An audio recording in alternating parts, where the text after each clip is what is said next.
అందరికీ నమస్కారం. మనం ఈరోజు చెప్పుకోబోయే అంశం వచ్చేసి అలంకారాలు. అసలు అలంకారాలు అంటే ఏంటివి?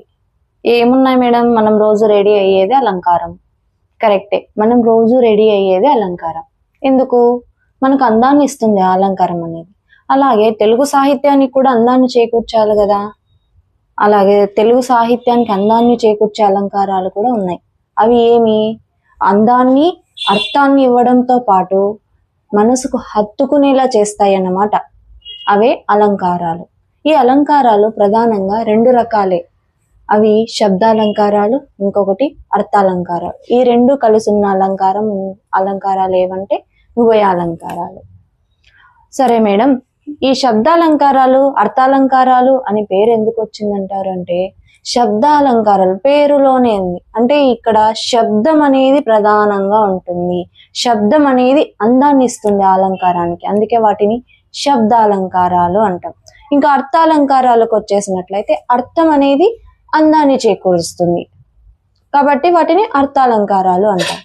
ఇంకా మనకి శబ్దాలంకారాలకి సుప్రసిద్ధ వ్యక్తి ఎవరు అంటే బమ్మెర పోతన. ఈయన భాగవతాన్ని రచించాడు, మనకందరికీ తెలిసిన విషయమే. ఈ శబ్దాలంకారాలు ప్రధానంగా మూడు రకాలు.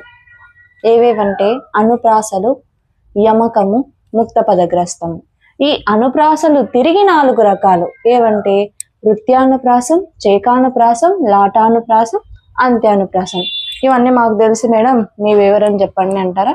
నెక్స్ట్ వీడియోలో వివరం తెలుసుకుందాం. అసలు అనుప్రాస అంటే ఏమి?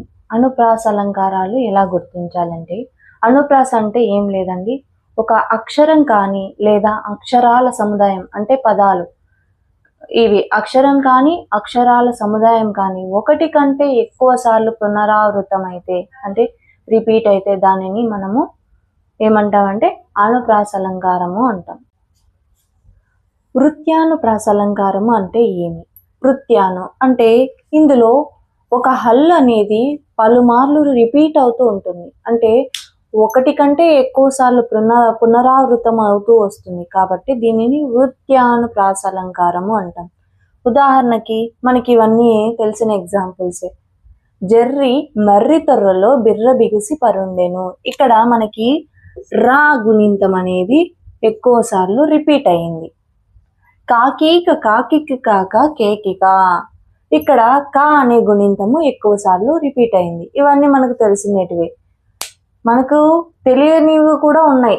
అది మీ సినిమా పాటల్లో మన రచయితలు చాలా గొప్పగా రాశారు. ఈ అలంకారాలను చాలా బాగా ఉపయోగించుకున్నారు.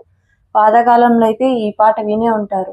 చిట్టపట్ట చినుకులు పడుతూ ఉంటే, ఇందులో టా అనేది ఎక్కువ సార్లు రిపీట్ అయింది. తర్వాత నల్లని కాటుక పెట్టి గాజులు పెట్టి గజ్జాగట్టి గుట్టుగా సెంటే కొట్టి వడ్డానాలే ఒంటికి పెట్టి, ఇందులో కూడా ఏది టా అనే గుణింతమే రిపీట్ అయింది. ఇంకా మన 90s కిడ్స్ విన్నవి ఏవంటే చిరు చిరు చిరు చినుకై కురిసావే, ఈ పాటలో కూడా చా అనేది ఎక్కువగా రిపీట్ అయింది. ఇంకా అత్తిందోం తిందియం తందాన తందా నీనందోం తకదిందోం తిందియం నందాన నందా నీనందోం, ఇందులో తా దా అనేది ఎక్కువ సార్లు పునరావృతమైంది. ఇవన్నీ కూడా వృత్యానుప్రాస అలంకారానికి ఉదాహరణలు. ఇంకా చాలా రకాల సినిమా పాటలలో ఈ వృత్యానుప్రాస అలంకార ఉదాహరణలు చాలానే ఉన్నాయి. ఈ పాటల రూపంలో అయితే మనం గుర్తు పెట్టుకోవచ్చు.